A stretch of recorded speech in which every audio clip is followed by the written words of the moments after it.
Oi, gente, vamos sentar mais uma vez. Vamos ver se a gente consegue dessa vez segurar a live. Desculpa, pessoal, hoje a gente atrasou um pouco. Na verdade, a gente tá atrasando, né? Mas estamos com uns problemas técnicos. Então, vamos lá para nossa live de hoje. A gente vai continuar a nossa conversa que a gente começou há um tempo atrás e aí, enfim. Bom, gente, então vamos lá, tá? Vamos continuar até a hora que ver onde ela vai, onde ela vai parar. Né? O Face está sendo muito egoísta hoje, de não querer deixar eu compartilhar as informações com vocês, né? Bom, pessoal, então vamos continuar falando sobre as crianças que estão nessa fase do desenvolvimento infantil, que, como eu já falei, que ela é normal, é natural, mas ela precisa passar, né? Como todas as fases, ela precisa passar. Então, tem coisas que precisa ficar naquela fase da infância e ser bem resolvida, né? Nessa fase da infância, né? E os pequenos, eles têm uma dificuldade muito grande, lógico, até porque eles são pequenos, então até então era tudo só para as crianças, só para o indivíduo, né? Era ele sozinho no útero materno, então ele tinha toda a atenção da mãe para ele, e aí nasce e ele se encontra num mundo onde ele não tem uma independência, uma autonomia por ser bebê, e ele precisa desses cuidados, e esses cuidados têm que ser dados, né? A gente sabe que as crianças 6 meses, 7, 8 meses, eles precisam sim de ter uma atenção integral, de cuidados físicos, emocionais, todos esses cuidados para que a criança, o bebê, se desenvolva adequadamente e corretamente, ok? Então a gente sabe que nesse momento tudo é voltado para a criança, né? Então, bebê novo na família, todo mundo vai atrás, todo mundo quer ver, quer conhecer. E é natural, né? Eu acho que faz parte esse momento, essa atenção centralizada, sim, para essa criança, para esse bebê, mas ela não pode ser sustentada por muito tempo, né? Então, assim, todo essa atenção exacerbada que se tem durante os primeiros meses, claro, tem que ter um cuidado, tem que ter um olhar, mas conforme a criança vai fazendo 2, 3, 4, 5 aninhos, ela já começa com um processo de percepção, né? O entendimento é muito difícil, né? Porque os pequenos não entendem que a partir de agora tem que dividir, tem que compartilhar, tem que dividir pai, tem que dividir mãe, né? Então, principalmente como a gente estava falando das crianças que são filho único, né? E aí já tem uma dificuldade muito grande, porque a casa é só da criança, a família é só da criança, então tudo é só dele. De repente ele entra no ambiente escolar, né? De novo aí falando de escola, eles entram no ambiente escolar e aí eles têm regras, eles têm horário, eles compartilham de uma rotina diferente, tem professores, tem alunos, tem amiguinhos, e aí de repente aquele mundo que era só dele passa a ser um mundo de um monte de pessoas junto. E aí, se a gente conseguir trabalhar com as crianças dentro de casa, primeiramente, né, para que quando ela entre na escola ou ela vá participar de algum grupo, ela não se sinta tão perdida, né? Porque o egoísmo, ele tem muito disso, né? O egocentrismo também, de querer tudo só para ele, de querer todas as atenções, de não querer dividir nada nem ninguém, né? Só que a gente sabe que a vida não é assim, né? Pra gente passar por uma infância saudável, a gente precisa entender e fazer com que as crianças, proporcionar esse momento para as crianças também, de que essas coisas acontecem e que é normal. Ora ela vai ter que dividir o brinquedo, ora ela vai ter que dividir a atenção do pai e da mãe, e que tudo bem, acontece, né? Que não é uma coisa ruim. Mas, por exemplo, atitudes que adultos têm dificultam muito para a criança ter esse entendimento. Por exemplo, a criança que é muito mimada, né? Então, a gente fala do mimo, né? De satisfazer as vontades da criança, de proporcionar tudo aquilo que o adulto não teve. e aí a gente acaba meio que sem querer, mas né, a gente sabe que acontece, criando uma criança que está despreparada, né? A hora que ela ouvir um não, ou a hora que ela querer um objeto de desejo e ela não poder ter, ela não vai saber lidar com isso. E aí, sem querer, o adulto, a família vai instigando, né? Vai alimentando esse egoísmo, né? Sem perceber, na verdade, os pais vão alimentando essa sensação da criança de querer ter tudo, de poder ter tudo na hora que ela quer, do jeito que ela quer, né? Então, o mimo, né? O cuidado ao mimar, né? A gente sempre fala, mas chorou, eu dou, ou então, né? Eu fico muito tempo fora de casa e aí quando chego em casa eu quero proporcionar isso para a criança e aí vai entuchando a criança de coisas, né? De coisas, de valores materiais, né? E a gente precisa entuchar também nas crianças valores morais, né? De saber o que é certo, o que é errado, o que pode, o que não pode, né? Para a criança conseguir passar por essa fase de uma maneira tranquila, dela ser resiliente, dela trabalhar com as frustrações. Então, todo esse mecanismo que a gente precisa oferecer para a criança tem que ser muito bem feito, tem que ser muito bem olhado, para que, lógico, sem ser a intenção dos pais de criar essas crianças extremamente egoístas e extremamente egocêntricas, né? A gente vê crianças que, se a mãe não compra um objeto que ela quer, por exemplo, no Dom Quixote, é aquela bagunça, ela se joga no chão, a criança grita, a criança joga todos os brinquedos no chão. Então, assim, a gente acaba alimentando um tipo de comportamento infantil que, apesar de fazer parte, tá? O egocentrismo faz parte do processo de desenvolvimento humano, faz parte do processo do desenvolvimento infantil, mas não podemos regá-lo, né? Não podemos fazer com que aquilo se torne algo normal, tá? Por quê? Porque não é normal. Essa criança vai crescer e ela vai se deparar com uma vida muito diferente daquilo que ela foi criada, né? Então, a criança que briga, a criança que não compartilha nada, seja assim um sorvete de McDonald's, vamos supor, né? Então, comprou lá um sorvete de McDonald's, às vezes o papai ou a mamãe pede, me dá um pouquinho, a criança fala não. Aí o pai acaba não levando em consideração. Aí leva, pra comer uma batata frita. Aí pede também e fala não. Então, tudo pra criança, ele quer que seja só dele, né? E aí ele começa a não querer dividir com as pessoas que lhe são caras, né? Com as pessoas que lhe são próximas.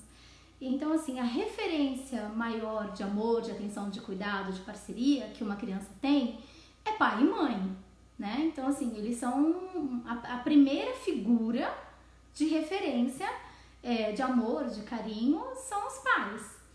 E assim, se as crianças, né, não dividem algo que lhe dá prazer, algo que ela gosta, nem com os pais, quem dirá com outras crianças, né, ou com outras pessoas.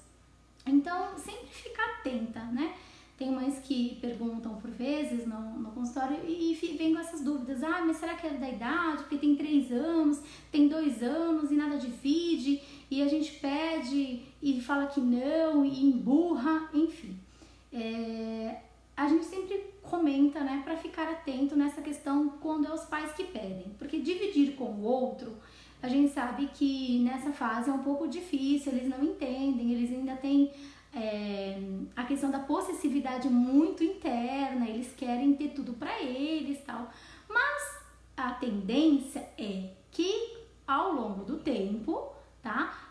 Esse só eu ter e só eu querer, ela tem que diminuir, tá? Então a criança tá lá com 7 para 8 anos, 9, 10 anos, já passou dessa fase do desenvolvimento, né? Ela já passou desse período, ela não tem que estar mais com essas características.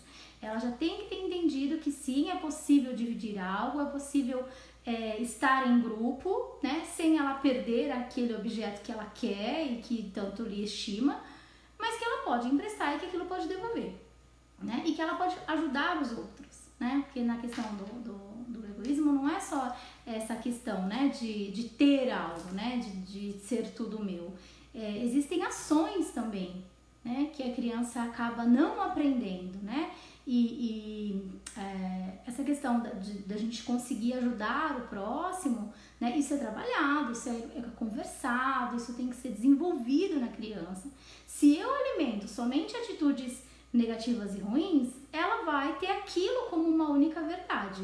E aí depois vai ser difícil, né, a gente conseguir reverter essa situação. Porque quanto mais velha a criança fica, mais egoísta ela vai ficar, mais egocêntrica ele vai ficar, vai se transformar, né, num jovem que não entende o outro, não compreende o outro, porque ele também não se compreende, né?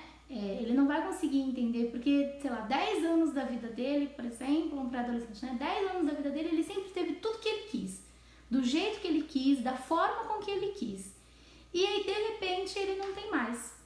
Então, é muito difícil, né? Então, eu acho que vocês dosando, a gente precisa desde pequenininho já dosar o que pode, o que não pode, o que é possível, o que não é, para que a criança vá gradativamente evoluindo dentro daquilo que lhe é permitido, tá? Então, por exemplo, a gente trabalha muito com figuras com as crianças, né?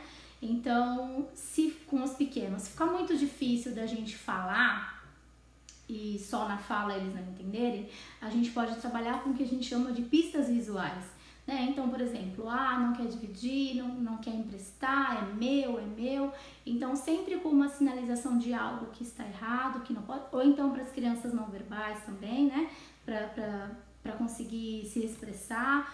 E aí a gente trabalhar com um reforço positivo, com o que pode, sim, eu posso ser amigo, eu posso estar junto, eu posso pegar este brinquedo que até então eu não queria, que é uma ação ruim, uma ação errada, e transformá-la numa ação positiva, né? Então, trazer para a criança que sim, que é possível nós brincarmos com o mesmo objeto e que tá tudo bem, né? Depois da brincadeira esse objeto vai ser devolvido e vai dar tudo certo. Então são opostos que, se a gente conseguir trabalhar com a criança, até por figuras, eles conseguem entender um pouco melhor, né? E aí assim a gente vai trazendo para a criança essa vivência de que eu mesmo estando em grupo, eu estando brincando, né? Eu não posso agredir o meu colega, eu não posso morder, são ações erradas. Eu posso estar junto e dividir, sim, porque isso faz parte.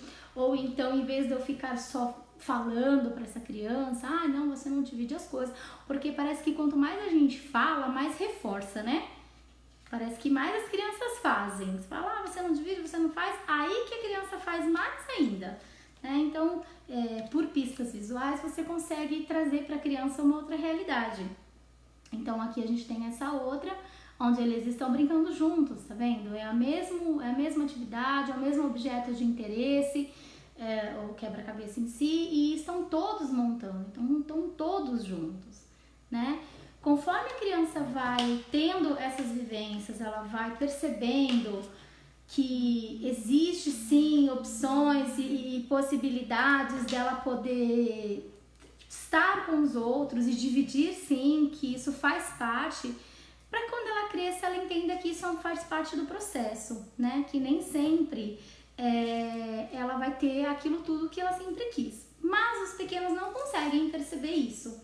Eles ainda acham que é tudo do jeito deles. E aí cabe o adulto, cabe a nós adultos, os professores, os terapeutas ou os pais, a direcionarem este olhar, né, do não pode, que não vai ter tudo para sempre, né? Porque a criança pequena, ela quer ganhar tudo a todos os momentos. Então, claro, né, a gente também, tudo que a gente tem que vem para nós, né, como um presente, a gente também quer. Mas a gente sabe entender até onde vai o meu direito e até onde vai o direito do outro, né? Então eu sei que respeitar turnos é importante e isso a gente pode fazer com as crianças, né? Mas o meu filho é único, não tenho irmãos. Os pais cabe essa responsabilidade de quando, por exemplo, ele estiver, sei lá, mexendo no celular e a criança quiser usar e o pai vai falar, não, agora eu estou usando, depois que o papai terminar, você usa. Se for possível, se não for, não. Este não é pra você, é algo que não dá pra você usar. Assim que o papai terminar, o papai vai desligar e aí a gente brinca, tá? Então sempre tentar explicar pra criança as ações para que ela entenda que não é tudo que ela quer do jeito que ela quer, da hora que ela quer, mas que é possível negociar com a criança dentro do que é razoável para o adulto. Né? Então, de repente, também a gente não vai poder deixar a criança mexer num fogão porque ela quer cozinhar igual a mamãe. Né? Então, vamos realizar uma atividade, algo que não vá no forno, que ela possa fazer, mas que ela vai entender que não vai dar para fazer naquele momento. E aí a gente começa a trabalhar na criança essa questão da solidariedade, né? De compreensão, de respeitar turno, de ajudar, né? E aí esse comportamento que até então a gente tinha, né, como um momento do egoísmo em si, a criança consegue perceber nessas pequenas ações que é possível sim ela mudar, né?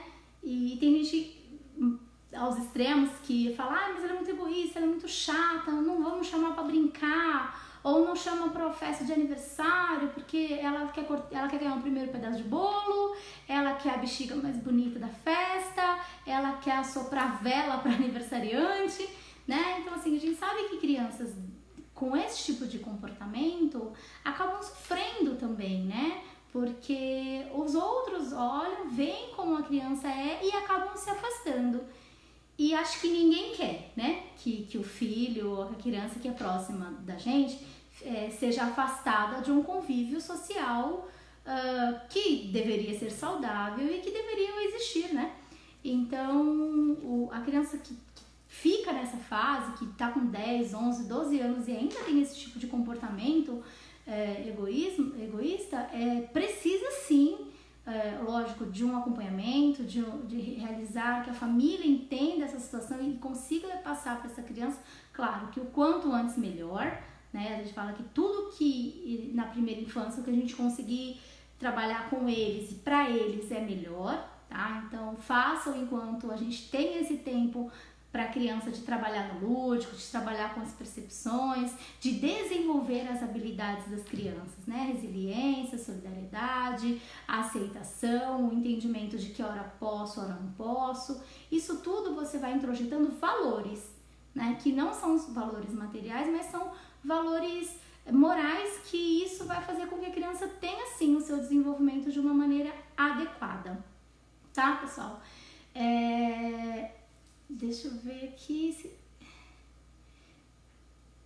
Bom, gente, vocês têm aí a página da NeuroKids, tá? Que vocês quiserem dar uma olhadinha lá tem umas matérias bacanas, umas informações pertinentes aí na área de neurodesenvolvimento, de desenvolvimento infantil, então tem bastante coisa lá que dá pra vocês acompanharem. Então deem uma curtida, curtem a página aí do Portal Me também. Mais uma vez quero pedir desculpa aí pela live de hoje, pelo atraso, mas acontece, né? Então, deixa eu só ver aqui. Se vocês têm alguma dúvida, alguma pergunta, pode escrever aí, tá? Logo depois que eu terminar a live eu dou um retorno pra vocês. Ah, tá, por exemplo, esqueci de falar só mais uma coisinha. Nesses momentos onde a criança está nessa fase, né, do desenvolvimento, que ela não passa, né? Ela fica e aí ela não entende o porquê que ela não pode ter determinado tipo de comportamento. Quanto mais tempo passa daquela fase que eu deveria sair, mais difícil é, tá? Então assim, quanto mais tempo eu permaneço numa fase do desenvolvimento e não consigo sair, ou eu vou para outra fase carregando questões que eu não resolvi anteriormente, vai virando uma bola de neve. Então vai ficando cada vez mais difícil, né? As crianças começam a levar lacunas, né? Vai tendo lacunas nesse processo de desenvolvimento por algo que não foi definido e que não conseguiu ser resolvido lá na primeira infância, né? 3, 4, 5, 6 aninhos. Então eu sempre falo que é uma fase que é de extrema importância. Então todos os valores, tudo que a gente puder introjetar de coisas positivas, não só o aprendizado, lógico, eles vão ter o aprendizado escolar, né, de conteúdo, vão ter isso pro resto da vida, na formação escolar, enfim. Mas essa base, né, dessa turminha nessa idade, ela é essencial, né, para que as crianças tenham uma base sólida mesmo, né, para quando ela tiver que enfrentar qualquer outra questão ou qualquer outra fase que estiver por vir, ela consiga passar de uma maneira adequada. Ok, pessoal? Então é isso. Eu espero vocês na nossa próxima live. Hoje a gente falou um pouquinho sobre egoísmo e egocentrismo, que, né, faz parte, é comum na primeira infância, as crianças de quererem tudo para si ou quererem todos para si, querer que tudo gire ao seu redor, ao seu centro. A gente tem sim que, né, estar junto com as crianças, estar para as crianças, mas também a gente tem que trazer para eles uma verdade, uma vivência que existe o outro, né? É meu filho, é meu neto, é meu sobrinho, mas existem outras pessoas e ele precisa entender que a gente dividir, a gente compartilhar, a gente ser solidário, é possível e na verdade se faz necessário, tá? Então a gente precisa sim proporcionar aí algumas atividades, proporcionar algumas situações, na verdade, para que a criança entenda. Então as crianças que têm dificuldade, vamos usar as pistas visuais, né, para que eles percebam que não adianta ficar só brigando, que não adianta ficar só querendo as coisas para ele, que é possível sim a criança ter um comportamento saudável durante esse período. E os pais, né, que são os primeiros educadores aí, tem que estar realmente de olho no desenvolvimento nessa fase para que essa fase passe. Eles não podem levar esse tipo de comportamento para pré-adolescência e aí para a vida adulta. A gente já tem alguns problemas de crianças que são considerados reizinhos da família, né? Tem um reizinho em casa, tem um mandão na minha casa, existem algumas publicações que falam sobre isso, né? Por quê? Porque não foi trabalhado como deveria essa questão do egoísmo e do egocentrismo da criança. E aí ela realmente vira um rei da casa, ela domina a casa inteira, domina a casa fisicamente falando e domina a casa figurativamente falando, domina pai, domina mãe, né? Então assim, quando você vê, você já perdeu a criança, né? Perdeu a situação do controle, tá? E aí a gente acaba tendo aquele pequeno rei em casa e os pais não sabem o que fazer, ficam extremamente perdidos, tá? Por quê? Porque essa fase do egoísmo e do egocentrismo não foi trabalhada corretamente para a criança. Gente, vou pedir para vocês compartilharem a live, curtirem o Portal Me. A gente vai ter a próxima live dia 25, vamos falar sobre o não também, que vai complementar um pouco essa live hoje sobre o egoísmo. Então dia 25 de junho a gente vai ter a live sobre o poder do não, tá? Vamos falar sobre a frustração na vida dos pequenos. Vai ser bem bacana também, eu espero vocês lá, ok? Então eu quero agradecer a todo mundo, obrigada por quem ficou aí. E curtem e compartilhem a live para chegar aí no maior número de pessoas possível. Gente, obrigada, boa noite.